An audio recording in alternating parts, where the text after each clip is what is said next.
કલ્યાણ છે.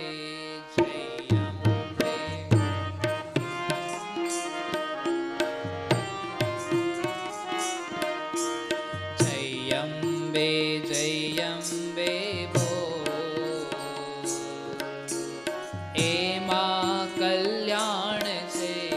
જય અંબે બોલ. આપણે સૌ આપણી માં કુળદેવીને યાદ કરીએ. ભગવતીને યાદ કરતા કરતા આપણે સૌ એક સાથે મળીને તાળીઓના તાલથી જય અંબે બોલ, એમાં કલ્યાણ છે. જય અંબે બોલ, એમાં કલ્યાણ છે. જય અંબે બોલ, એમાં કલ્યાણ છે.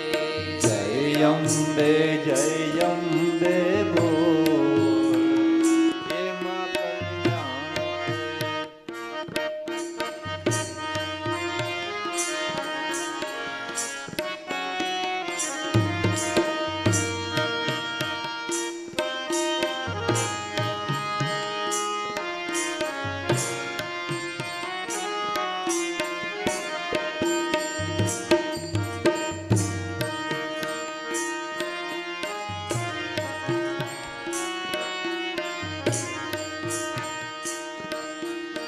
એમાં કલ્યાણ છે ને એમાં ઉદ્ધાર છે. એમાં કલ્યાણ છે, એમાં ઉદ્ધાર છે. એમાં કલ્યાણ છે, એમાં ઉદ્ધાર છે. એમાં કલ્યાણ છે, એમાં ઉદ્ધાર છે. તેમાં કલ્યાણ છે ને એનો બેડો પાર છે. એમાં કલ્યાણ છે, એમાં બેડો પાર છે. એમાં કલ્યાણ છે ને એનો બેડો પાર છે. એમાં કલ્યાણ છે, એનો બેડો પાર છે. કુળદેવીને હાથ જોડ, એમાં કલ્યાણ છે. કુળદેવી બોલ, એમાં કલ્યાણ છે. કુળદેવી માને હાથ જોડ, એમાં કલ્યાણ છે. કુળદેવી બોલ, એમાં કલ્યાણ છે. જય અંબે બોલ, એમાં કલ્યાણ છે.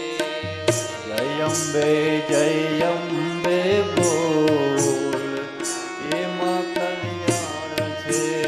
જય ચામુંડ બોલ, એમાં કલ્યાણ છે.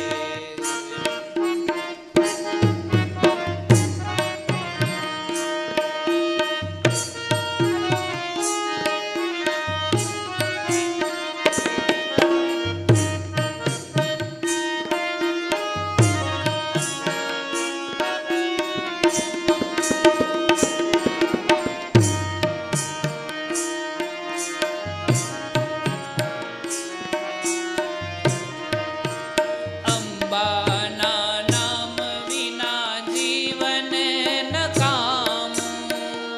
અંબાના નામ વિના જીવન નકામું. ચામુંડના સ્મરણ વિના જીવન નકામું. ચામુંડના શરણ વિના જીવન નકામું. દુઃખ બધું જાય છે ને સુખ સામું થાય છે. દુઃખ બધું જાય છે, સુખ સામું થાય છે. દુઃખ બધું જાય છે ને સુખ સામું થાય છે. દુઃખ બધું જાય છે,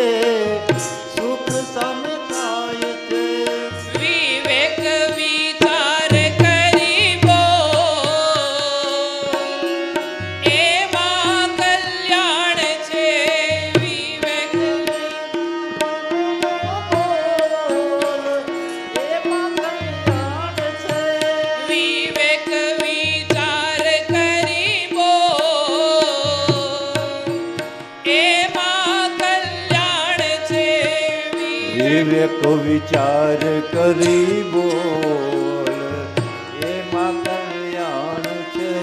જય અંબે બોલ એમાં કલ્યાણ છે. જય અંબે બોલ એમાં કલ્યાણ છે. જય અંબે બોલ એમાં કલ્યાણ છે.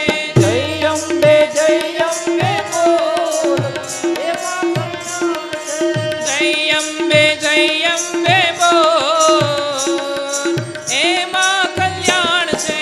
જય અંબે બોલ એમાં કલ્યાણ છે. એમાં કલ્યાણ છે. એમાં કલ્યાણ છે. એમાં કલ્યાણ છે.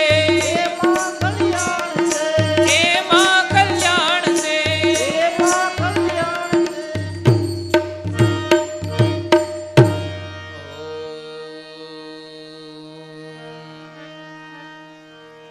સુંદરામ વરદામ ગૌરીમ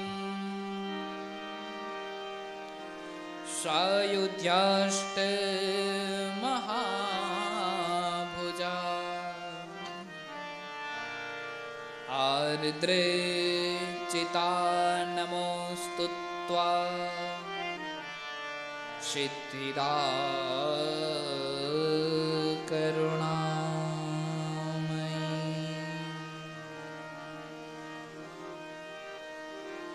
બોલીએ મોવેશ્વર મહાદેવ દેવ કી જય. દ્વારિકાધીશ કી વાછરા દાદા દાદાની જય. હરિ ઓમ નમઃ નમઃ પાર્વતી પદે હર હર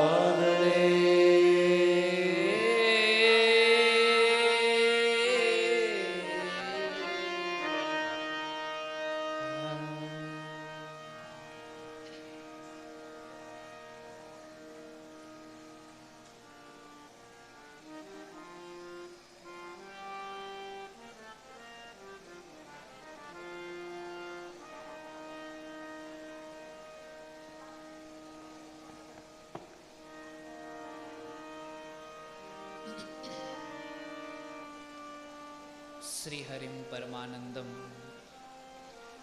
ઉપદિષ્ટારમીશ્વરમ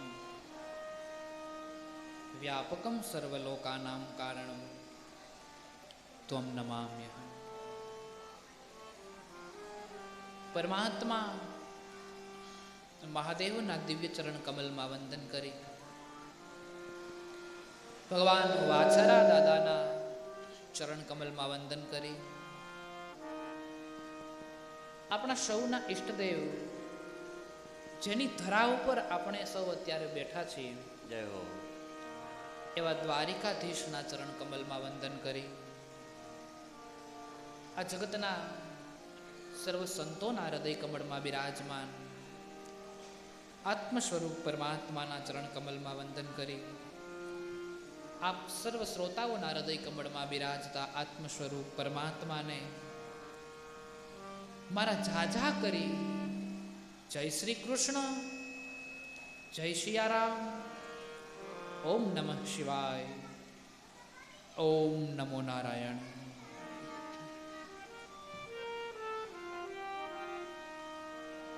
શ્રી હરિમ પરમાનંદમ ઉપદિષ્ટારમીશ્વરમ વ્યાપકમ સર્વલોકાનાં કારણમ ત્વમ નમામ્યહં. પરમાત્માનું દિવ્ય ચરિત્ર અને દિવ્ય લીલા છે.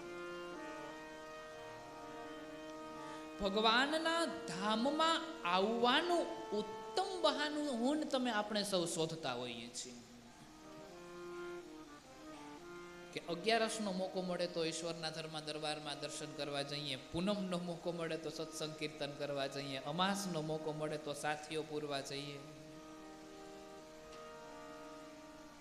પણ આ જે બહાનું છે એ બહાનું કેવલ અને કેવલ મને ને તમને ઈશ્વરના દરબાર સુધી પહોંચાડે છે અને ઘડી બે ક્ષણ માટે, ક્ષણ બે ક્ષણ માટે ત્યાં આપણને બેસાડી રાખે છે અને થોડી વાર પછી એ ક્ષણોને જેમ દૂર થતી જાય એ પછી આપણે આપણા વ્યવહારિક જીવનના જે કાંઈ પણ કામો છે એમાં લાગી જાય છે અને એ સ્થાન છોડીને ત્યાંથી ચાલ્યા જાય છે.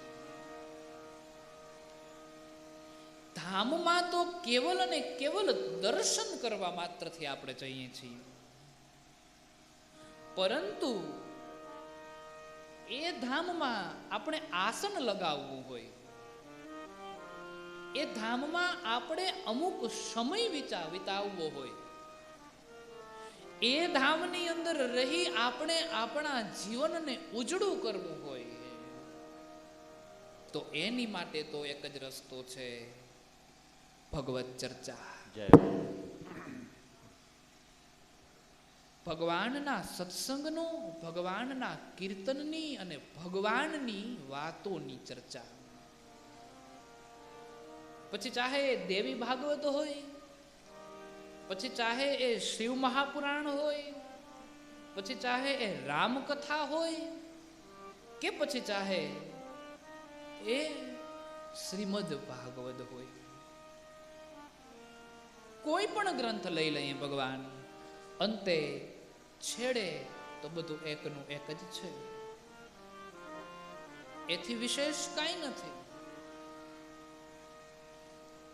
આપણે અહીંયા 108 દિવસનો સત્સંગ ગોઠવો છે, એમાં જુદ જુદ વિવિધ પ્રકારના અનેક પ્રકારના પુરાણોની ચર્ચા કરીશું, જેમાં આપણે દેવી ભાગવતથી ચર્ચાની શરૂઆત કરીએ, કારણ કે દેવી ભાગવત છે એ નારી દેવી શક્તિની ચર્ચાઓ છે અને આ જગત છે એ શક્તિથી જ ઉત્પન્ન થયું છે. જય હો. સર્વપ્રથમ આપણે જો કોઈ પુરાણો વિશે ચર્ચા કરીશું તો એ દેવી ભાગવત વિશે, કારણ કે દેવી ભાગવત એ ગ્રંથ એક એવો ગ્રંથ છે ભગવાન કે જે ગ્રંથની અંદર બધા ગ્રંથ સમાણા છે. આ દેવી ભાગવતની અંદર દેવીઓના પ્રાગટ્યની ચર્ચાઓ બહુ ઉત્તમ રીતે, બહુ પવિત્ર રીતે કરવામાં આવી છે અને આ જ દેવી ભાગવતની અંદર સનાતન ધર્મના 5 દાખલાઓ પણ આપવામાં આવ્યા છે. આ દેવી ભાગવતને તમે વાંચો એટલે એની અંદર રહેલી જે પ્રસંગો છે એ પ્રસંગો તમને ભાગવતમાં પણ જોવા મળે, અને આ દેવી ભાગવત તમે વાંચો એટલે શિવપુરાણ અંતર્ગતના પ્રસંગો પણ જોવા મળે છે. અહીંયા રામાયણના પ્રસંગો પણ છે અને અહીંયા જામવંતની દીકરી ભગવાન કૃષ્ણ સાથે પરણે એ પ્રસંગ પણ છે. આ દેવી ભાગવતના મહાત્મ્યની અંદર પહેલો જ પ્રસંગ એ એવો પ્રસંગ છે કે ભગવાન કૃષ્ણનો વિવાહ જામવંતની દીકરી જામવંતી સાથે થાય છે. મહાત્મ્યમાં આ ચર્ચાનું વર્ણન કર્યું છે, મહાત્મ્યમાં આ કથાને વર્ણવી છે. અને મહાત્મ્યની કથા એટલે કે એ કથા કે આપણા ઋષિઓને, આપણા સંતોને, આપણા સાધુઓને ખબર હતી, એને એક વાતની જાણ હતી કે લાલો લાભ વગર ના લોટે. એટલે જ્યારે માણસને એ વાતની સમજણ જાગે કે આ વસ્તુ કરવાથી શું લાભ થશે, તો જ માણસ એ કર્મ કરશે, નહીતર નહીં કરે. હું તમે આપણે સૌ ખેડૂત છીએ, મને ને તમને ખબર પડે છે કે ખેતરને પાયે અને પાયા પછી એમાં માંડવી ઓરવીએ ને ઓરવીએ તો એમાંથી ઉગે અને મણમાંથી અનેક ગણું થાય, કણમાંથી મણ થાય. એ મને ને તમને ખબર છે, અને ખબર છે એટલા માટે આપણે એમાં બીજ જમીનની અંદર વાવીએ છીએ. એ મહાત્મ્યની અંદર કયું શાસ્ત્ર વાંચવાથી ક્યું પુણ્ય પ્રદાન થાય છે એ મહાત્મ્યની ચર્ચાઓ કરવામાં આવી છે. એટલે મહાત્મ્ય સૌ પ્રથમ મૂકવામાં આવે છે. મહાત્મ્ય સર્વપ્રથમ હોય છે.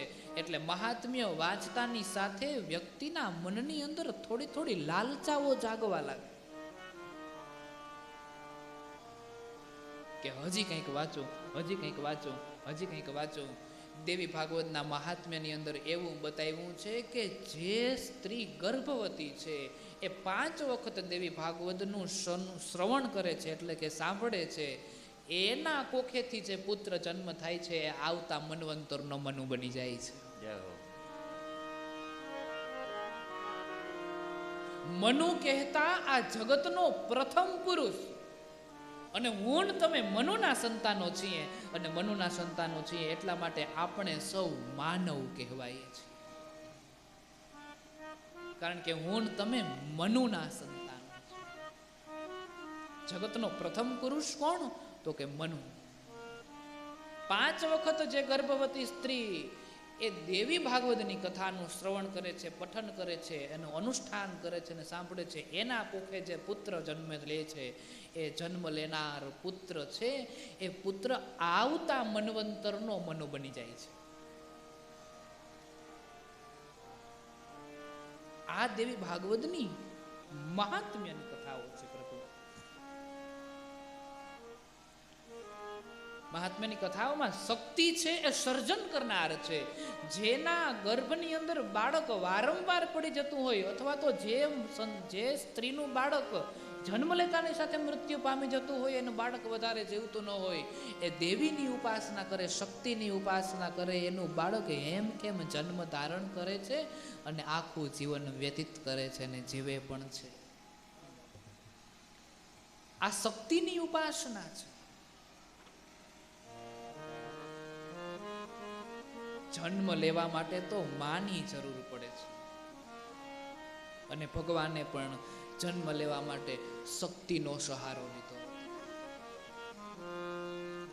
શ્રીમદ દેવી ભાગવત છે, એ શ્રીમદ દેવી ભાગવત પુરાણને તમે જ્યારે વાંચો છો ત્યારે તમને એની અંદર રહેલા સનાતન ધર્મના 5 દાખલાઓનું દર્શન થાય છે પ્રભુ.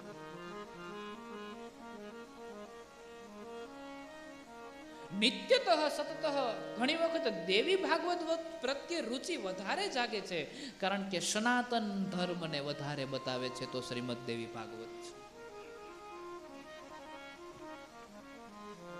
આજકાલના સંતાનો છે એ સનાતન ધર્મ વિશે એના માતા પિતાને કંઈક પ્રશ્ન પૂછે તો આજના મા બાપ કદાચ એ પ્રશ્નનો જવાબ એના સંતાનને સરખો આપી ના શકે, કારણ કે આજની જે પેઢી છે બહુ હોશિયાર છે.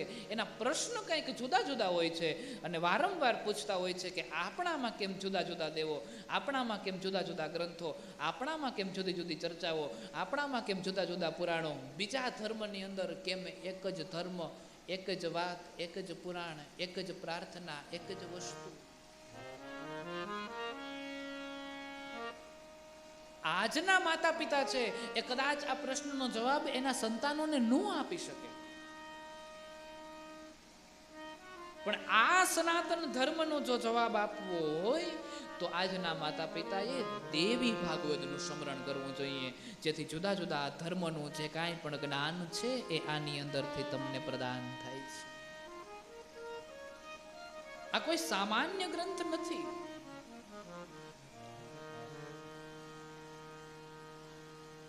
માણસોના મનની અંદર વારંવાર એવા પ્રશ્ન થતા હોય છે કે એના ધર્મમાં આવું ને આપણા ધર્મમાં આવું, આપણે કેમ જુદું જુદું ને આને કેમ જુદું જુદું.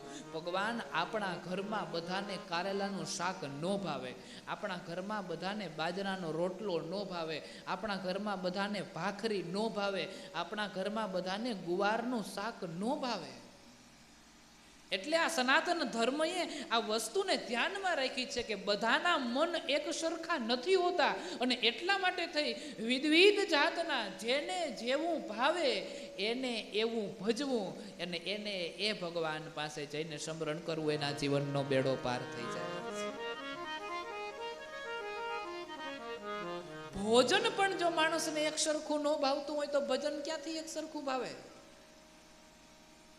ભોજન પણ એકની, તમને અડદિયા બહુ ભાવતા હોય ને એ અડદિયાની થાળીમાં, એક થાળીમાં તમને 12, 15, 20, 25 અડદિયાઓ ધરાવી દે, તમે 25 દાબી જાઓ, અને પછી કોક આવે ને એમ કે નહીં તમને મારા હમ 5 અડદિયા તો ખાવા જ પડીએ, કે તમે બેહો ને ખાવ કે ત્યાંથી ભાગો.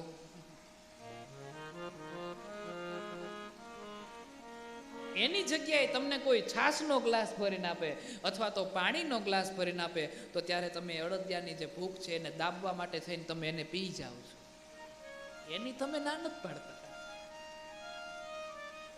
સનાતન ધર્મના વિવિધ જાતના દાખલાઓ છે અને આ વિવિધ જાતના જે દાખલાઓ છે ને એટલા માટે થઈને સનાતન ધર્મ છે એ બહુ વિશાળ છે.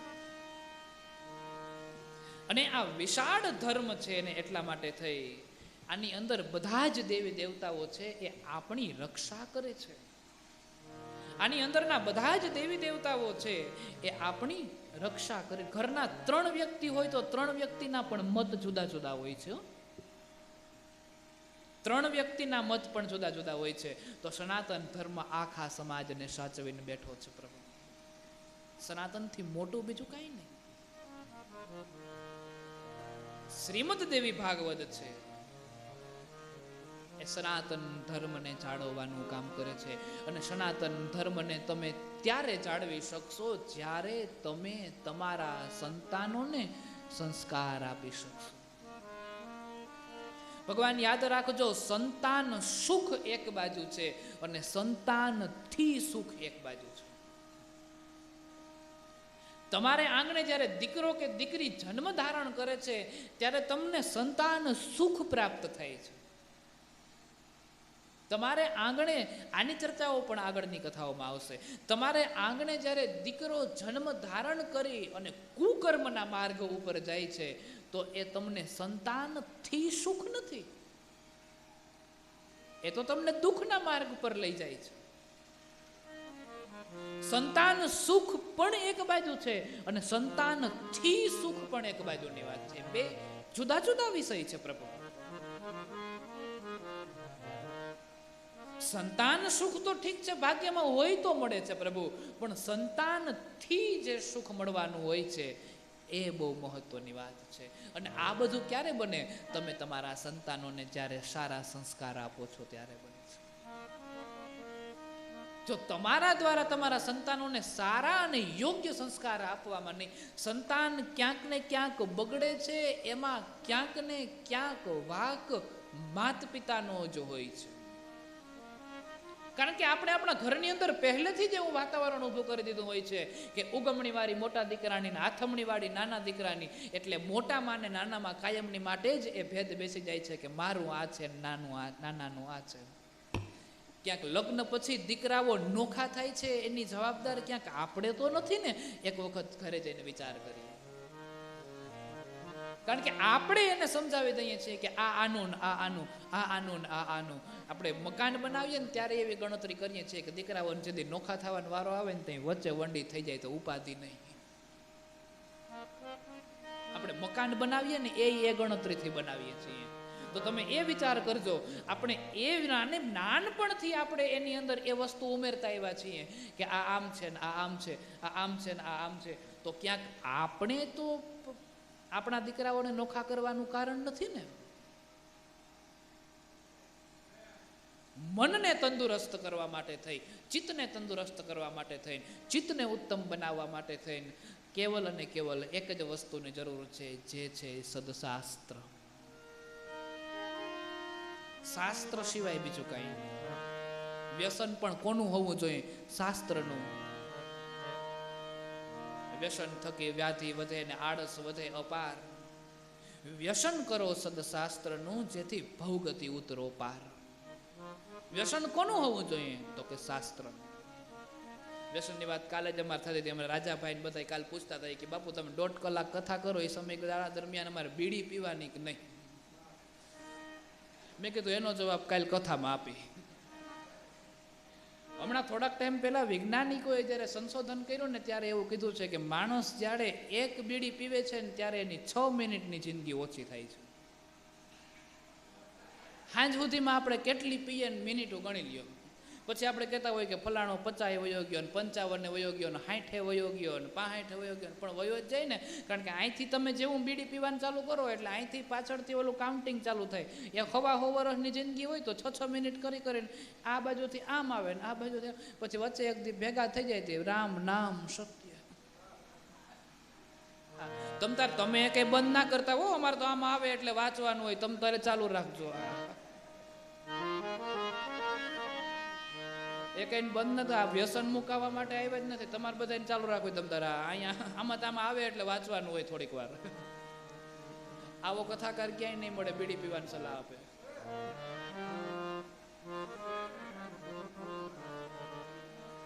એટલે તમારે તમતાર ચાલુ રાખવું, એમાં કઈ મનને તંદુરસ્ત કરવું છે, ચિત્તને તંદુરસ્ત કરવું છે, ચિત્તને સારું કરવું છે તો શું કરવું જોઈએ?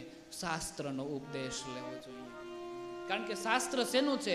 પરમાનંદ સ્વરૂપ. મને ને તમને શું ગમે છે? તો કે આનંદ ગમે છે. અને આનંદ ક્યાં છે? પરમાનંદ પાસે, અંદર બેઠો ને એની પાસે, એના સિવાય બીજે ક્યાંય નથી. આનંદ કેવલ અને કેવલ ત્યાં મળે છે, એના સિવાય બીજે ક્યાંય નથી. આનંદ કેવલ અને કેવલ આ દ્વારિકાધીશની ધજા જોઈએ ને, એ ધજા ફરફરથી જોતાની સાથે આપણના ચિત્તને આનંદ થાય છે, એના સિવાય બીજે. તડકા ધૂમના હાલીને ગયા હોય ને ધજા દેખાય ને મનડું મંડે હરખાવા, કે હા હા હવે આવ્યું, હવે આવ્યું, હવે આવ્યું, હવે આવ્યું. ત્યાં આનંદ મળે છે. આપણા ઘરનો ઓટલો સિમેન્ટ કોન્ક્રીટ રેતીનો એનો બનેલો હોય છે ને એમાંય પાણી નાખેલું હોય છે. મંદિરનો ઓટલો પણ સિમેન્ટ કોન્ક્રીટ રેતીનો એનો બનેલો હોય છે, એમાંય પાણી ફેરવેલું હોય છે. પણ મંદિરના ઓટલે બેસજો ને આપણા ઘરના ઓટલે બેસજો, બેમાંય હાથી ઘોડાનો ફેર પડી જાય છે. કારણ કેવલ અને કેવલ એટલું, અહીંયા ધર્મ સમાયું છે, અહીંયા ધર્મ છુપાણું છે. અને જ્યાં ધર્મ છે ત્યાં શાંતિ છે, જ્યાં ધર્મ છે ત્યાં તંદુરસ્તી છે, જ્યાં ધર્મ છે ત્યાં મન શાંત છે. પ્રભુની દિવ્ય કથા આ શ્રીમદ દેવી ભાગવત છે. એ દેવી ભાગવત એ ઉપાસનાની પદ્ધતિથી ઉપાસના કરવા માટેનું છે. નવરાત્રિના 9 દિવસ માટે દેવી ભાગવતનું શ્રવણ કરીએ, નવરાત્રિના 9 દિવસ માટે દેવી ભાગવતના શ્લોકો સાંભળીએ, હોમાત્મક કરીએ, ઘણી ઘણી જાતના ચંડીપાઠ, અનેક અનેક જાતના શક્તિના ઉપાસનાઓ હોય છે, ઉપાસનાઓ કરવામાં આવે છે. એ મનને જ્યારે તંદુરસ્ત કરવાનું હોય, આ મનને જ્યારે આકાર આપવાનો હોય, આ મનને જ્યારે બ્રહ્માકાર આપવાનું હોય, આ મનને જ્યારે અનેક પ્રકારની વિવિધ પ્રકારની સ્થિતિઓમાં જ્યારે આ મન છુપાણું હોય, અને છુપાયેલી સ્થિતિઓમાંથી આ મન જે છે એને એક જગ્યાએ સ્થિત કરવું હોય, ત્યારે શાસ્ત્રનો સહારો લેવો જોઈએ. શાસ્ત્ર સિવાય ઉદ્ધાર નથી. એ સ્થિત મનની અંદર અનેક પ્રકારની પૂજા પદ્ધતિઓ, ઉપાસનાઓ, દેવી દેવતાઓની ઉપાસનાઓ, આ બધું જ કરવું જોઈએ. એ છે આ જીવનને સફળ બનાવે છે, આ જીવનનો ઉદ્ધાર કરે છે, આ જીવનને આ પારથી હામે પાર લઈ જાય છે. અને પછી જન્મ મરણના જે કાંઈ પણ ફેરા છે, પુનરપી જન્મમ પુનરપી મરણમ પુનરપી જનની જઠરે શયનમ, એના કરતા તો ભજ ગોવિંદમ ભજ ગોવિંદમ ભજ ગોવિંદમ ગોપાલા. જન્મ મરણના ફેરાઓમાં વારંવાર આડોટવું અને એ બાદ વારંવાર આ જન્મ મરણના ફેરાઓમાંથી દૂર ભાગવું, એના કરતાં તો ગોવિંદને ભજી લે, આનાથી તને છુટકારો પ્રાપ્ત થઈ જશે. પરમાત્માનું દિવ્ય ચરિત્ર છે, પરમાત્માની દિવ્ય લીલા છે, દેવીની કથા છે. મનને કેળવવા માટે થઈ અને માણસ બ્રહ્મની સાધના કરે છે. મનને શાંત કરવા માટે થઈને માણસ બ્રહ્મને પૂજે છે. મનને શાંત રાખવા માટે થઈને માણસ પરમાત્માનું સ્મરણ કરે છે.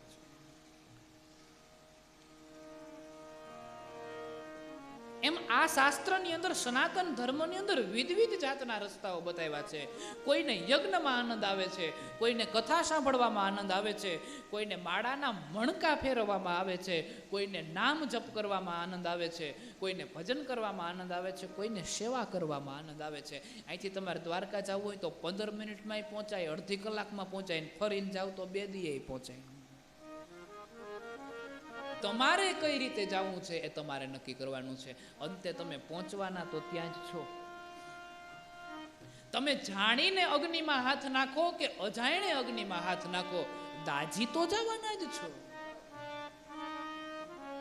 અગ્નિને એ વાતનો ખ્યાલ નથી કે આને જાણતા નાખ્યું છે કે અજાણતા નાખ્યું છે. એટલે કોઈ પણ ભાવથી તમે ભગવાનને ભજો, તમને ભગવાનને ભજશો એટલે ભજતા ભજતા તમને એનું સ્મરણ થશે. એનું સ્મરણ થશે એટલે એનું ફળ તો તમને મળવાનું જ છે. પછી ચાહે કોઈ પણ ભાવથી ભજો. તો આ શાસ્ત્રો આપીને, ગ્રંથો આપીને, પુરાણો આપીને આપણા ઋષિઓએ આપણા માટે બહુ મોટા મોટા ઉપકારો કર્યા છે. જે ઉપકારોનો બદલો આપણે તો શું, આપણી લાખો પેઢીઓ એની સેવા કરે તોય ન ચૂકવી શકે ભગવાન. કારણ કે આ શાસ્ત્રો આપીને, આ પુરાણો આપીને આ ઋષિમુનિઓએ આપણા ઉપર બહુ મોટા મોટા ઉપકારો કર્યા છે. અને એ ઉપકારોને આપણે ધ્યાનમાં રાખીએ, શાસ્ત્રો દ્વારા સનાતન સમજીએ. કારણ કે સનાતનને સમજ્યા વગર સંસ્કાર સુરક્ષિત નથી. સંસ્કાર સનાતનમાં સમાણા છે. શાસ્ત્રો દ્વારા સનાતનને સમજીએ, સંસ્કૃતિને સમજીએ, પ્રકૃતિને સમજીએ. ત્રણ વસ્તુને સમજવી બહુ જરૂરી છે: સંસ્કૃતિ, સંસ્કાર અને પ્રકૃતિ.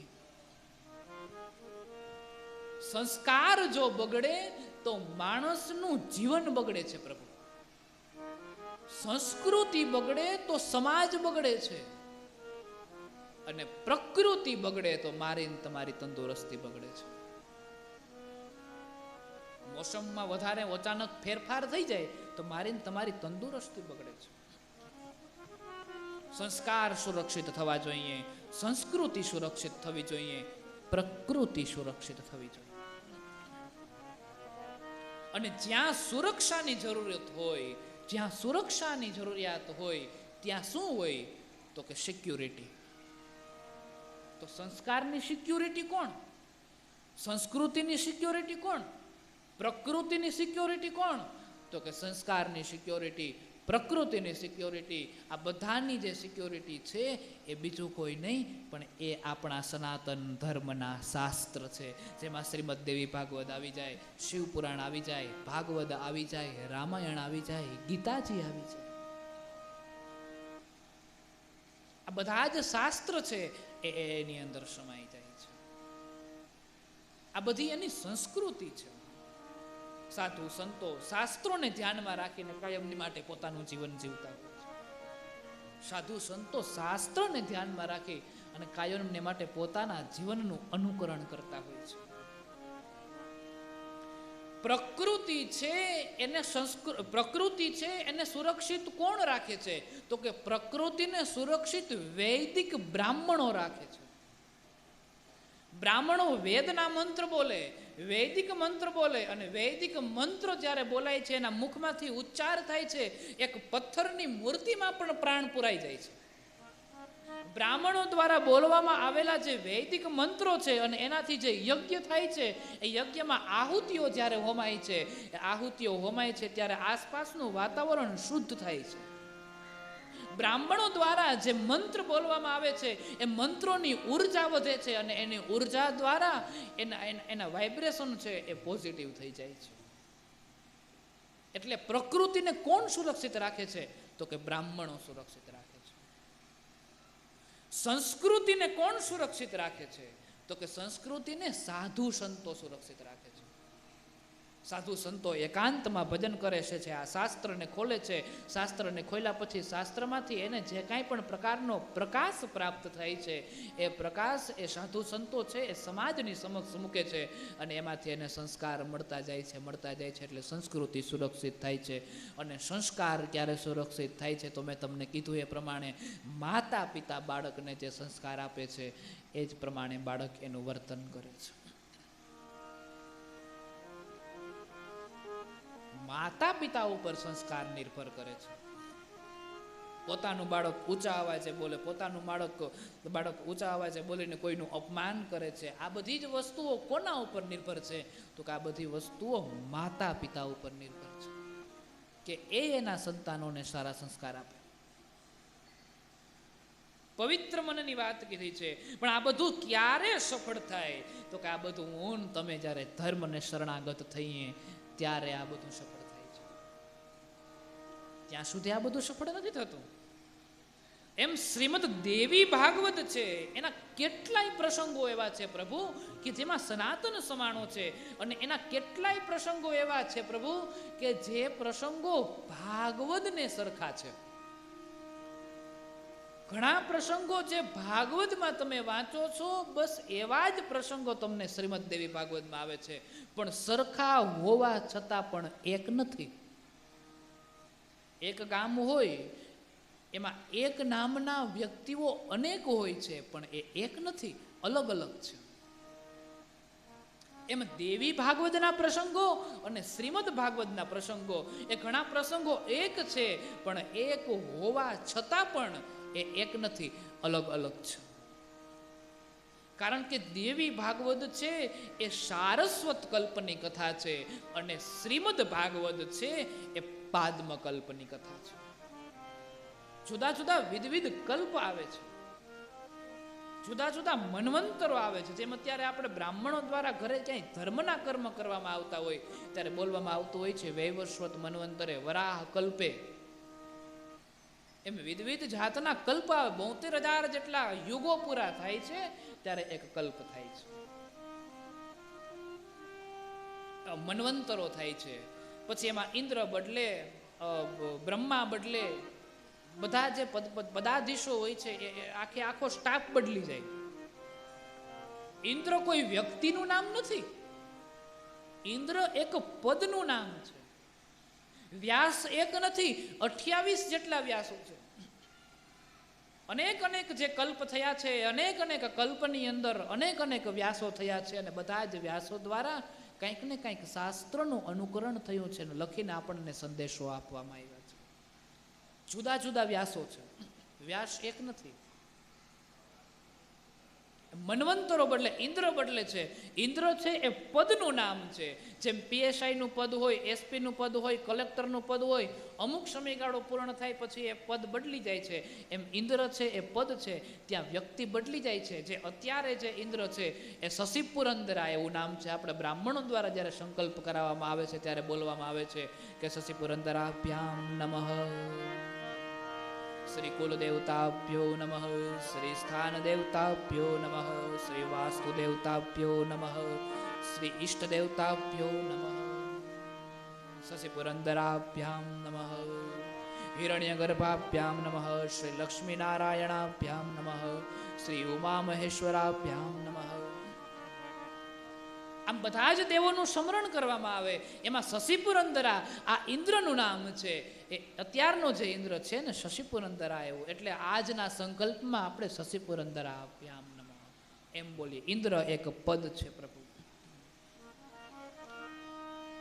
એમ શ્રીમદ ભાગવત અને શ્રીમદ દેવી ભાગવત આ બંને જે કલ્પો, બંને જે ગ્રંથો છે એના અમુક અમુક પ્રસંગો છે એ ક્યાંક ક્યાંક સરખા જોવા મળે છે, પરંતુ સરખા હોવા છતાં પણ એ સરખા નથી. કારણ કે એક છે એ સારસ્વત કલ્પની વાત છે અને એક છે એ પાદ્મ કલ્પની વાત છે.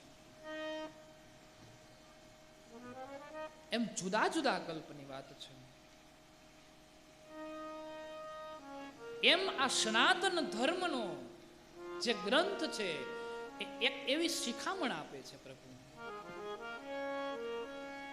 જેમ 2-3 મહિનાનું બાળક હોય અને એ બાળકને તમે જીવાડો તો જ જીવે, બાળકને એની માં જીવાડવા માંગતી હોય તો જ જીવે. એમ આપણે પણ આપણા સનાતન ધર્મને જીવાડવા માંગતા હોય તો જ જીવે, નહીતર ન જીવે પ્રભુ. આ સનાતન ધર્મને આપણે ક્યારે જીવાડી શકીએ? તો કે આપણે એને જીવાડવા માંગતા હોય તો, નહીતર ન જીવે. માનો પ્રેમ, માની કથા, માની ચર્ચા આ ભગવાન વેદવ્યાસજીએ સુંદર રીતે પવિત્ર મનથી આ કથાની અંદર કરી છે. સુંદર ભાવ સુધી કીધું છે કે આ જે કથા છે એ વ્યાસજી સ્વયં ગાય છે.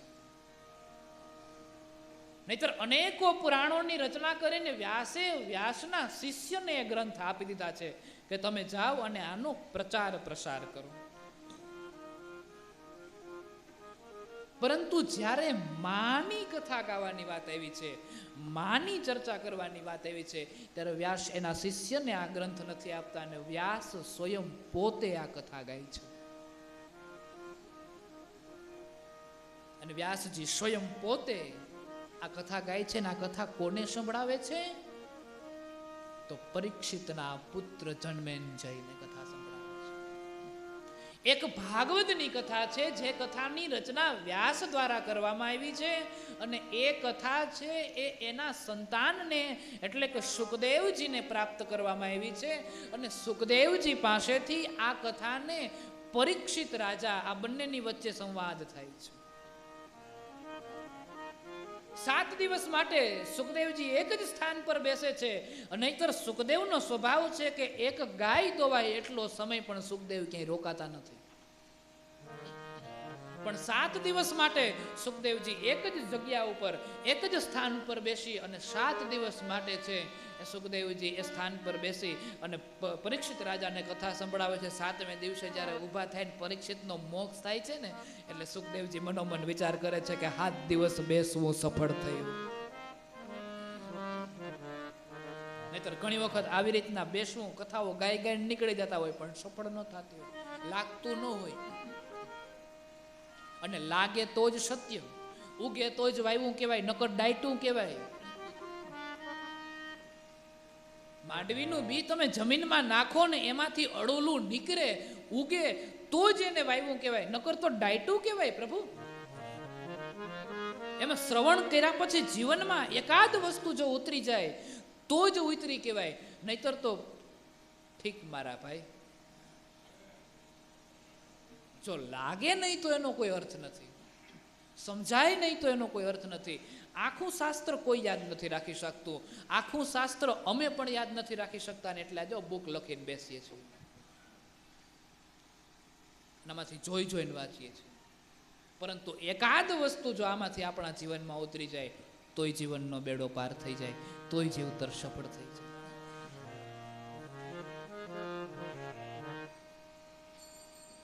એમ જેમ ભાગવત કથાના પ્રમોદ વક્તા, પ્રમુખ વક્તા, મુખ્ય વક્તા, જેમ એમ કહેવાય છે કે 1-2 વ્યક્તિ છે જે સુખદેવજી અને પરીક્ષિતજી, એમ શ્રીમદ દેવી ભાગવતના મુખ્ય જો વક્તા હોય તો એ 2 વ્યક્તિ છે, એક વ્યાસજી અને એક પરીક્ષિતના પુત્ર જન્મેજય. આ બંનેની વચ્ચે ચર્ચાઓ થાય છે. તો જો ભાગ્યની ગતિ કેવી છે, સુખદેવ વ્યાસના પુત્ર છે અને પરીક્ષિત છે એ જન્મેજયના પિતા છે. અહીંયા આ બેયની વચ્ચે ચર્ચાઓ થાય છે, ને અહીંયા આ બેયની વચ્ચે ચર્ચાઓ થાય છે. અહીંયા એક બાપ દીકરો છે ને અહીંયા બીજા બાપ દીકરો છે. પરમાત્માની ગતિ કેવી, ઈશ્વરની નિયમ કેવો, ઈશ્વરની ગતિ કેવી, એ બેયની વચ્ચે શ્રીમદ દેવી ભાગવતની ચર્ચા થાય છે. અને પ્રશ્ન હવે એ વાતનો ઉદ્ભવ થાય છે કે વ્યાસજીએ અનેક પ્રકારના પુરાણો લખ્યા છે.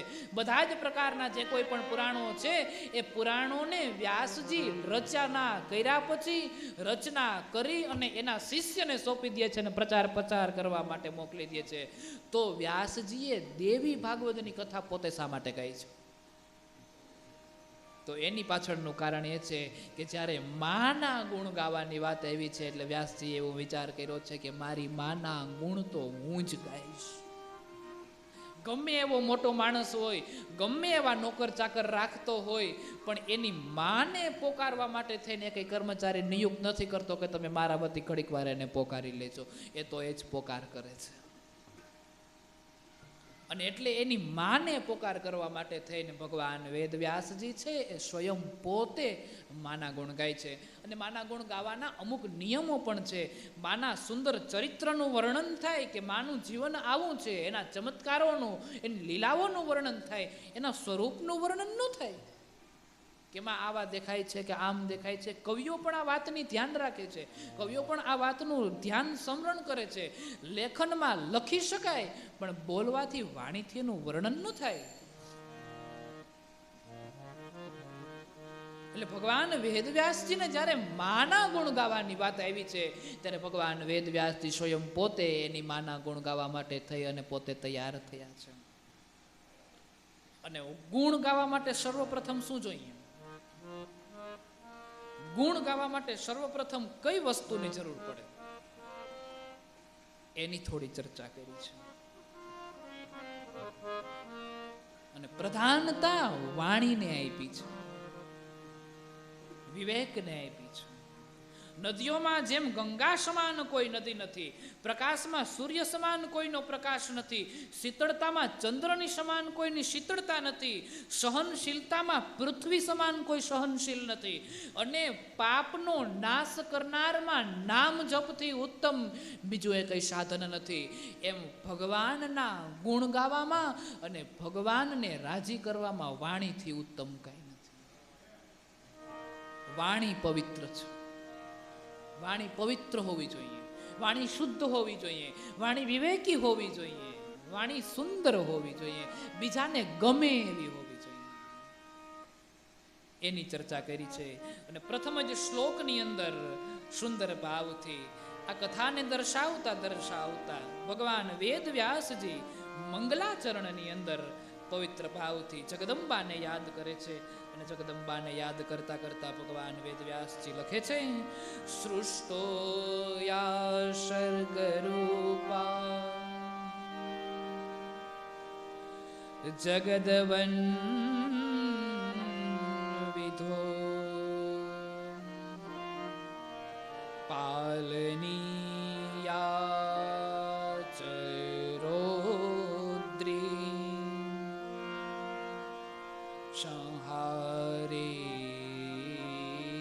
ચાપી યસ્યા જગદીદમખિલં ક્રીડનં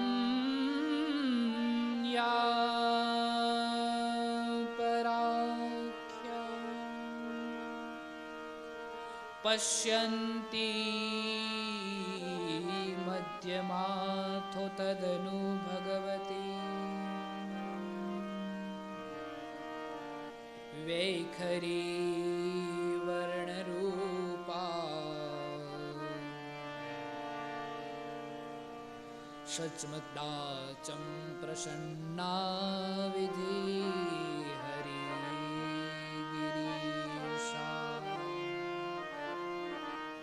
આરાધિતા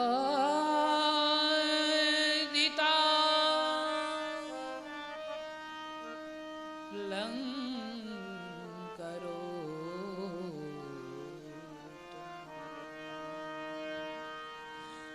જગદંબાના ચરણમાં ભગવાન વેદવ્યાસજીએ નમન કર્યા છે અને વંદન કરી અને જગદંબાના ચરણોને વંદન સ્મરણ કરી અને જગદંબાને પ્રાર્થના કરવા લાગ્યા છે. જગદંબાને પ્રાર્થના કરતા કરતા ભગવાન વેદવ્યાસજી કહે છે કે મારી પરાવાણી સુધરે, મારી પરાવાણીમાં સુધારો થાય, કારણ કે આપણે બોલીએ અને બધા સાંભળે એને વૈખરી વાણી કીધી છે. ઘણા માણસોની વૈખરી બહુ સારી હોય. એ બોલે એટલે 5 મિનિટ 15 મિનિટ 10 મિનિટ 20 મિનિટ માણસ સાંભળા કરે. ટિકિટ કેન્સલ કરાવીને વાતોને સાંભળા કરે છે, કારણ કે પોતાના વખાણ થતા હોય એટલે સાંભળવા ગમતા હોય છે. ઘણા માણસોની વૈખરી બહુ સારી હોય છે.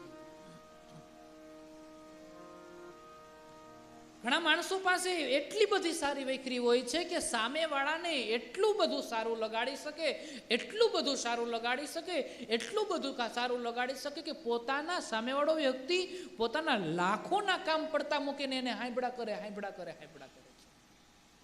એની વૈખરી સારી હોય છે.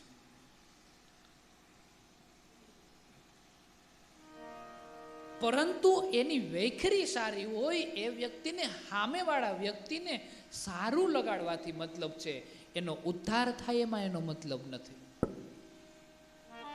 સામેવાળા વ્યક્તિનું સારું કઈ રીતે લાગે છે એનાથી એને મતલબ છે.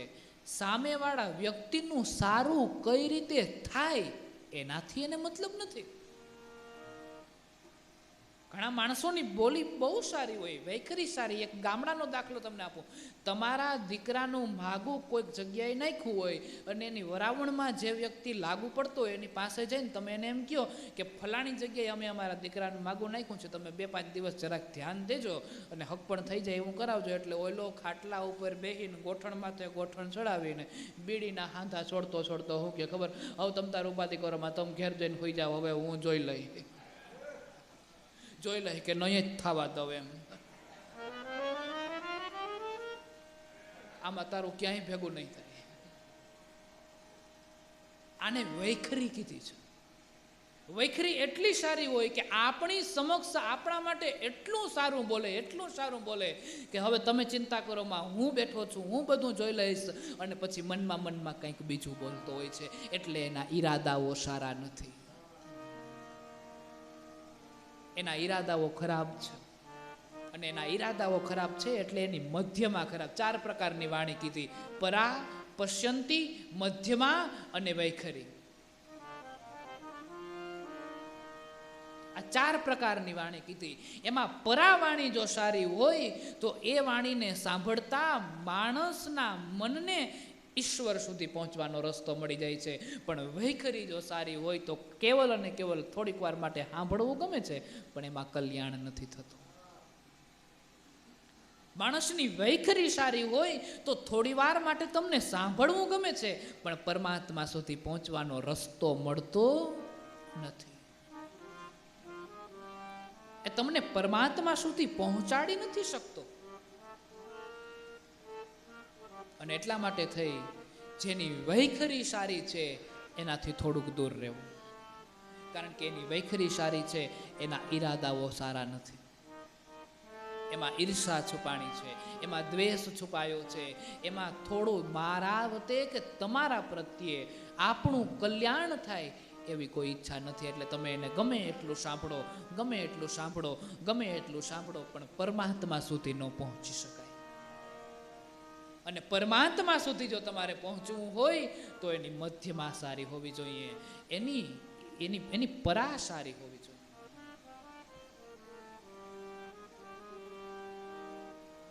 અને તમારી મધ્યમાં એટલે તમારા અંદરના ઈરાદાઓ પણ જ્યારે સારા હોય, તમારે અંદરની ઈર્ષા ના હોય અને અંદરના ઈરાદાઓ પણ જ્યારે સારા હોય, પછી તમારી વૈખરી કદાચ કડવી હોય તો પણ સામેવાળાનું કલ્યાણ કરી દે છે. ઘણી વખત આપણા માતા પિતા, આપણા ગુરુજનો આપણા માટે કડવું બોલતા હોય. અવળે રસ્તે જાતા હોય તો આપણા માતા પિતા સંતાનોને ટોકતા હોય, ગુરુજનો એના શિષ્યોને સમજાવવા માટે થઈ એને ટોકતા હોય, એને સમજાવતા હોય. એની વૈખરી કડવી હોય પણ કલ્યાણકારી હોય છે. જેના ઈરાદાઓ, જેની મધ્યમાં સારી છે, જેની પશ્યંતી સારી છે અને જેની પરા સારી છે, આ 3 વસ્તુ જેની સારી છે એની વૈખરી કદાચ કડવી હશે તો પણ કલ્યાણકારી થઈ જશે. એટલે કડવી હોય તો પણ આપણા જીવનનું કલ્યાણ કરી દે. જો પરા સારી હશે તો પશ્યંતી સારી બનશે, પશ્યંતી સારી બનશે તો મધ્યમાં સારી બનશે, અને મધ્યમાં સારી બનશે તો તમારી વૈખરી પણ સારી બનશે. અને આ બધું ક્યારે થાય તો કે તમે જ્યારે સ્તુતિ કરો, તમે જ્યારે પ્રાર્થના કરો, તમે દેવીને જ્યારે વિનવો. હું કરું વિનંતી માં આપને,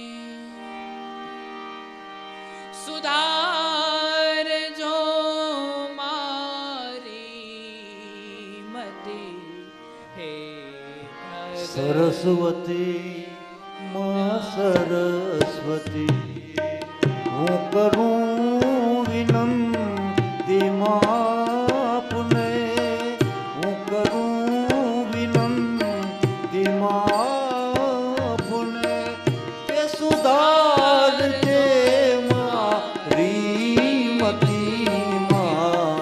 સરસ્વતી માં ભગવતી માં સરસ્વતી માં ભગવતી.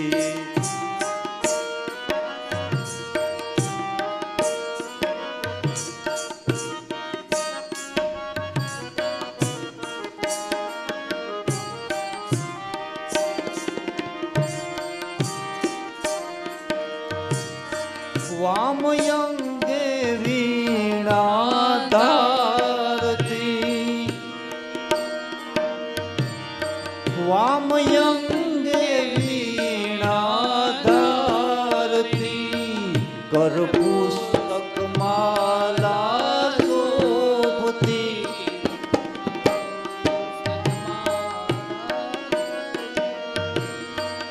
સોહે સવારી હંસની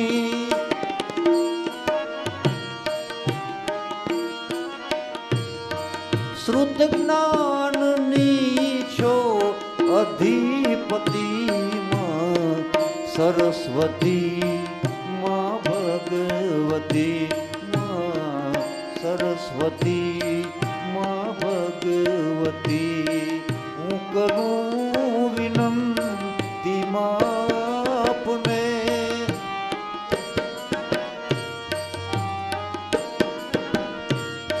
કે સુધારજો મારી મતી માં સરસ્વતી હે સરસ્વતી માં સરસ્વતી માં ભગવતી વાણી માટે વિદ્યા માટે કોને પ્રાર્થના કરવી જોઈએ? વાણી માટે વિદ્યા માટે કોની વંદના કરવી જોઈએ? તો કે વાણી અને વિદ્યા માટે માં સરસ્વતીને પ્રાર્થના કરવી જોઈએ. માં સરસ્વતી વિદ્યાની દેવી છે.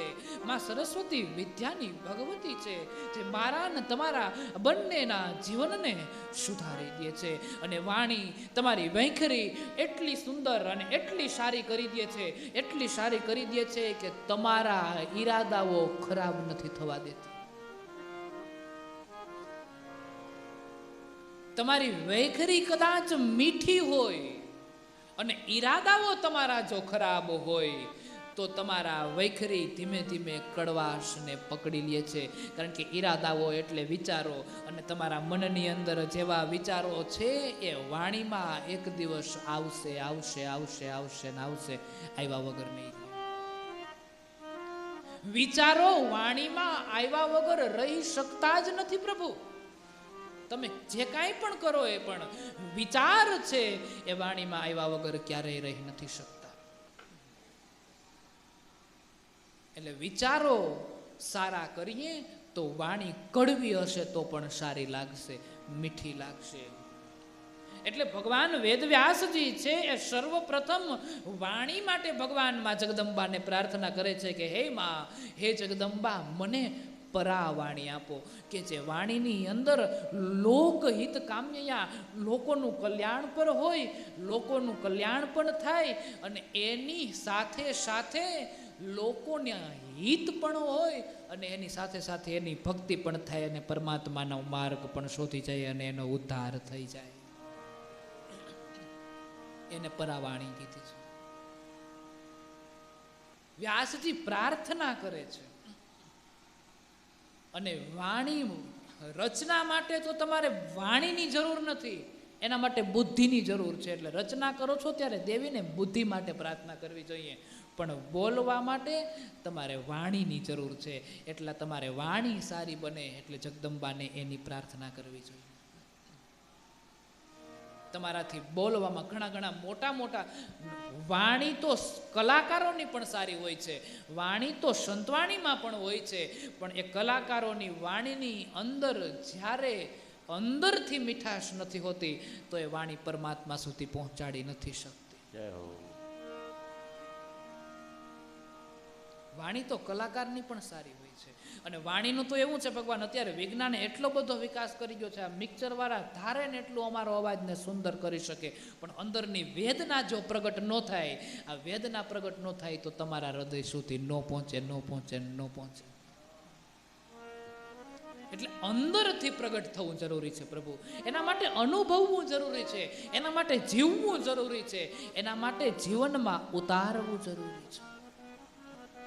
અને જીવનમાં ઉતરે અને ઉતર્યા પછી તમે એનો અનુભવ કરો, અને અનુભવ કર્યા પછી તમારા જીવનના અનુભવ પ્રમાણે તમે જે સમાજની સમક્ષ રાખો છો તો સામેવાળામાં ઉતરે છે. કારણ કે તમારામાંથી વેદના નીકળે છે અને વેદના છે તમને પરમાત્મા સુધી પહોંચાડી દે છે.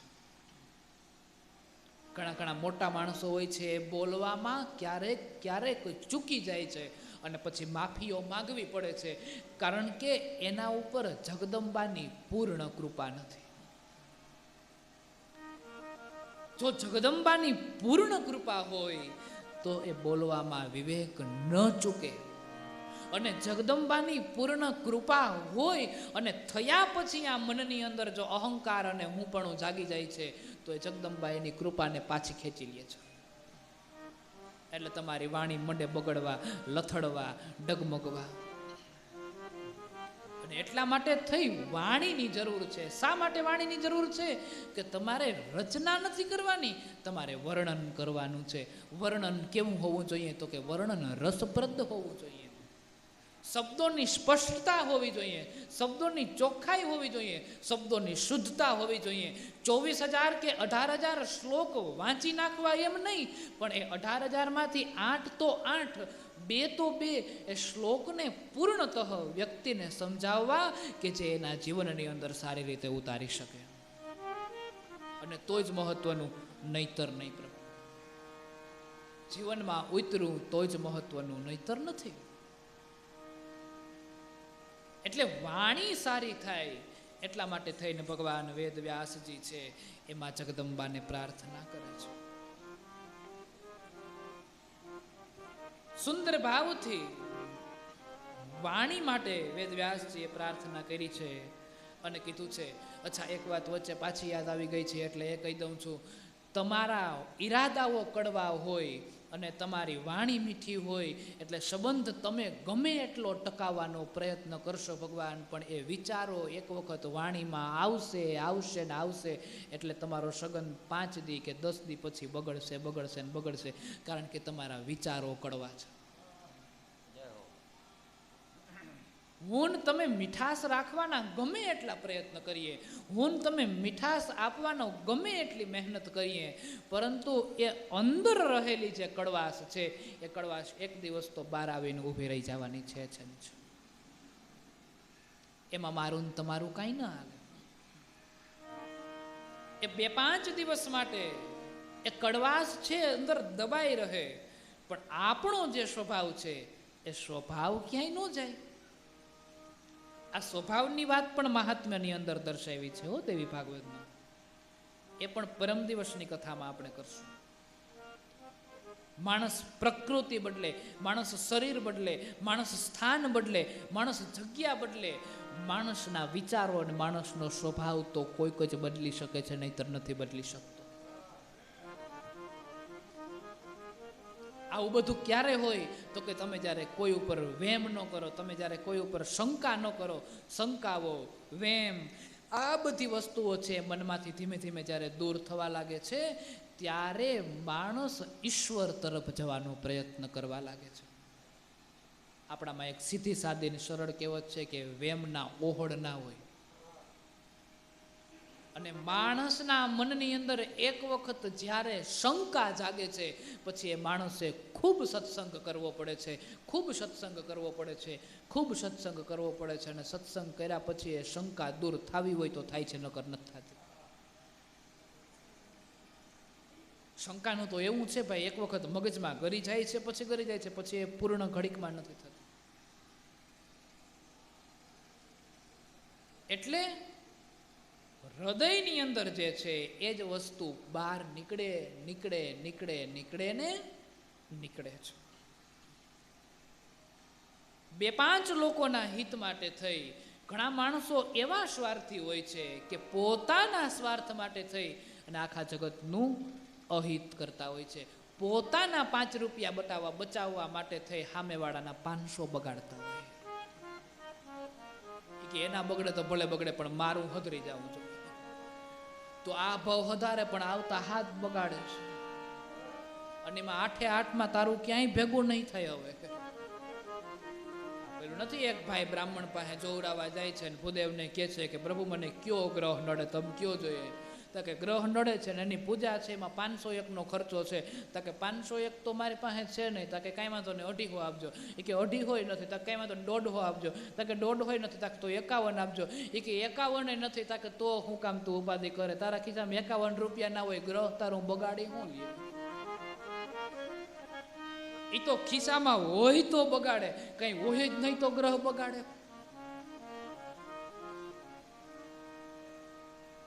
એટલે કોકના હિત માટે થઈને માણસ એવો સ્વાર્થી બન્યો છે કે આપણા સ્વાર્થ માટે થઈ સામેવાળાનું અહિત કરી બેસે છે. વ્યાસજી ઈચ્છે છે કે મારા અંતઃકરણની જે સ્થિતિ છે એ સ્થિતિ એકદમ કાયમની માટે પવિત્ર બને, કાયમની માટે શુદ્ધ બને, અને શુદ્ધ બની અને આ જે સ્થિતિ છે જગતનું કલ્યાણ કરે, અને જગતનું કલ્યાણ કરે. અને એટલા માટે થઈને અંતઃકરણને શુદ્ધ કરવાની વાત એવી છે. અને અંતઃકરણને શુદ્ધ કરવી હોય તો કઈ રીતે કરવું હોય? તો કે અંતઃકરણને શુદ્ધ કરવા માટે પહેલા જગદંબાને પ્રાર્થના કરવી પડે છે. અને જગદંબા આ અંતઃકરણની શુદ્ધિઓને શુદ્ધ કરી દે છે. આ ગ્રંથની રચના માટે બુદ્ધિદેવીની જરૂર હતી, એટલે પહેલા બુદ્ધિદેવીને પ્રાર્થના કરી. અને હવે આ ગ્રંથની રચના માટે વાણીની જરૂર છે, એ ગાવા માટે વાણીની જરૂર છે, એટલે હવે વાણી દેવીને પ્રાર્થના કરી છે. વાણી દેવીને પ્રાર્થના કરવા માટે જગદંબાને પ્રાર્થના કરે છે, અલંકૃત કરે છે, વિવેકયુક્ત કરવા માટે જગદંબાને પ્રાર્થના કરે છે. અને બીજા શ્લોકની અંદર ભગવાન વેદવ્યાસજી કહે છે, નારાયણમ નમસ્કૃત્ય નરમ ચૈવ નરોત્તમં દેવીમ સરસ્વતીમ વ્યાસમ તતો જયમુદીરયે.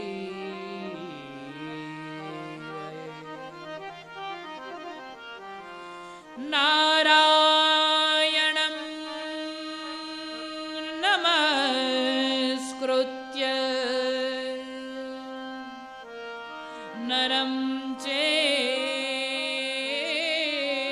નરોત્તમં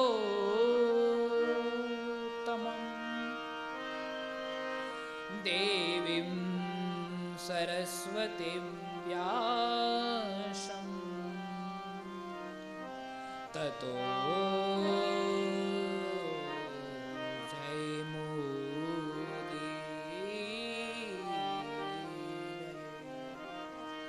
નારાયણમ નમસ્કૃત્ય, શ્રી નારાયણ તથા નરોમાં શ્રેષ્ઠ એવા શ્રીનર ભગવતી સરસ્વતી અને મહર્ષિ વેદવ્યાસજીને પ્રણામ કરીને પશ્ચાત ઇતિહાસ પુરાણાદિ સદગ્રંથોના પાઠ પ્રવચન કરવું જોઈએ.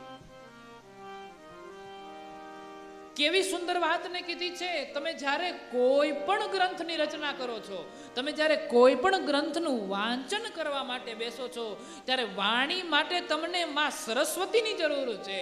અને ગ્રંથની રચના કરનાર કોણ? તો કે વેદવ્યાસજી. એટલે જેની કૃપાથી તમને એ ગ્રંથ પ્રાપ્ત થયો છે એવા વેદવ્યાસજી. આ બંનેનું સ્મરણ કરી અને પછી તમે એ વેદવ્યાસનું સ્મરણ કરો અને વાણી દેવી સરસ્વતીનું સ્મરણ કરો. અને આ સ્મરણ કર્યા પછી તમે ગ્રંથને વાંચવા માટે બેસો છો, એટલે તમારા જીવનમાં તમારો ઉદ્ધાર થાય છે. તો નારાયણમ નમસ્કૃત્ય, નારાયણને નમસ્કાર કર્યા છે, શ્રીનરને નમસ્કાર કર્યા છે, ભગવાન નારાયણને પ્રાર્થના કરી છે. આવી સુંદર ભાવથી ભગવાનના દિવ્ય ચરિત્રની પવિત્ર કથાઓ ગાવામાં આવી અને પવિત્ર લીલાઓ કરવામાં આવી. અને પ્રથમ 2 શ્લોકની અંદર સુંદર ભાવથી આ કથાને દિવ્યતાથી વર્ણવી છે અને દિવ્યતાથી ગાઈ છે. વિદ્વાનો, સંતો, મુનિઓ, ઋષિઓ આપણી સમક્ષ આ કથાને એવી રીતે આપણી સમક્ષ રજૂ કરીને એવી રીતે છોડી દે છે કે આપણા જીવનનો ઉદ્ધાર થઈ જાય છે. તો આ મહાત્મ્યના પ્રથમ અધ્યાયના પ્રથમ 2 શ્લોકની અંદર સુંદર ભાવથી ભગવાન વેદવ્યાસનું સ્મરણ કર્યું, દેવીનું સ્મરણ કર્યું, જે આપણા જીવનનું કલ્યાણ કરે છે.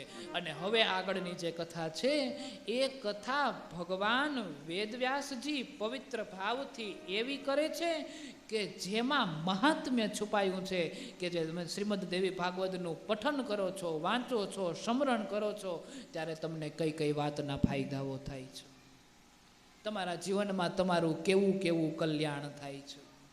અને એ કલ્યાણની વાતોને ધ્યાનમાં રાખી અને પછી ભગવાન વેદવ્યાસજી પવિત્ર વાત કરે છે. હવેની જે કથા છે એ સમંતક મણિની સાથે જોડાયેલી કથા છે, જે ભગવાન દ્વારિકા ધણીના જામવંતની દીકરી જામવંતી સાથે જે વિવાહ થયો છે એ વિવાહની સાથે જોડાયેલી આ કથા છે, જે કથાને આપણે આવતીકાલે સાંભળીશું. તો આઈએ આજની આ કથાને વિશ્રામ આપીએ. આવતીકાલે ભગવાન આવતીકાલે આપણે આ કથાને આગળ વધારીશું, દેવી ભાગવતના મહાત્મ્યને સાંભળીશું. એ પહેલાં એક વાત તમને કહી દઉં, અહીંયા જે કાંઈ પણ બેઠા છે બધાને ચા પાણી પીને જવાનું છે એવો અમારે મંડળનો આગ્રહ છે. એટલે જે કોઈ એમનેમ કોઈ જવાનું તો ચા પાણીની વ્યવસ્થા કરીને રાખી છે. અને આજથી આપણે સતત 108 દિવસનો મણકો ગોઠવો છે. 108 દિવસના મણકાની કથાને આપણે સતત ગાન કરશું. જેમ તમને સમય મળે, જેમ અવસર મળે અને જેમ મોકો મળે એ પ્રમાણે આવતા જજો, કથાને શ્રવણ કરતા જજો. આપણે વિવિધ જાતના 4 પુરાણોની ચર્ચા કરશું, જેમાં શ્રીમદ દેવી ભાગવત, રામાયણ, શિવ મહાપુરાણ અને અંતે શ્રીમદ ભાગવત કથાનું શ્રવણ કરી અને પછી આ કથાની 108 દિવસની કથાની સત્સંગ કથાને આપણે અહીં વિશ્રામ આપશું. બહુ પવિત્ર કથા છે, સુંદર ભગવાનની આ દિવ્ય લીલાઓ છે. આઈએ આ કથાને અહીં વિશ્રામ આપીએ. આવતીકાલની જે કથા છે ભગવાન દ્વારિકાધીશ સાથે જોડાય છે. એ દ્વારિકા ધણીની એ કથાને સાંભળવા માટે આજે હું તમને આવતીકાલ માટે આમંત્રિત કરું છું. આપ સૌ આવતીકાલે પણ બરાબર 4 થી 5:30નો જે સમય છે આપણો કથાનો રહેશે. અને 4 થી 5:30 આપણે 108 દિવસ માટે નિત્ય ચાતુર્માસ પર્યંત શિવોપાસના સત્સંગ કરીશું. તો આજનો આ દિવસને અહીં વિરામ આપીએ. એક પુષ્પ પરમાત્માના ચરણોમાં સમર્પિત કરીએ અને એ પહેલા આપણે 2 મિનિટ માટે પરમાત્માનું સ્મરણ કરીએ. સ્વાગતમ મહાદેવ, સુસ્વાગતમ મહાદેવ, સ્વાગતમ મહાદેવ, સુસ્વાગતમ મહાદેવ. ઓ સ્વાગતમ મહાદેવ, સુસ્વાગતમ મહાદેવ, સ્વાગતમ મહાદેવ, સુસ્વાગતમ મહાદેવ. મંડળની બધી બહેનોને વિનંતી છે કે અહીંયા આગળ આવે. આપણે આરતીની વ્યવસ્થા રાખેલી છે, એટલે આરતીનો લાભ લેવા માટે આપ સૌ અહીંયા આગળ આવજો. બોલો સ્વાગતમ મહાદેવ, શુભ સ્વાગતમ મહાદેવ, સ્વાગતમ મહાદેવ, સુસ્વાગતમ મહાદેવ. સ્વાગતમ શુભ સ્વાગતમ શરણાગતમ મહાદેવ. સ્વાગતમ શુભ સ્વાગતમ, સ્વાગતમ મહાદેવ. સ્વાગતમ શુભ સ્વાગતમ શરણાગતમ મહાદેવ.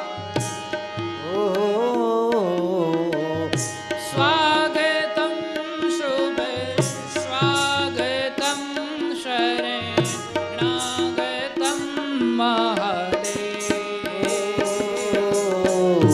સ્વાગતમ મહાદેવ, શરણાગતમ. બધાને વિનંતી છે કે આરતી કરવા માટે આગળ આવશે. સ્વાગતમ મહાદેવ, સુસ્વાગતમ મહાદેવ, સ્વાગતમ મહાદેવ,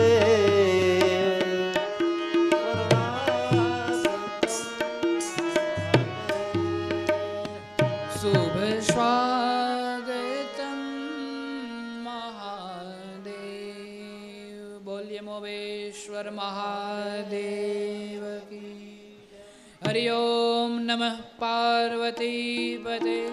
હર હર મહાદેવ.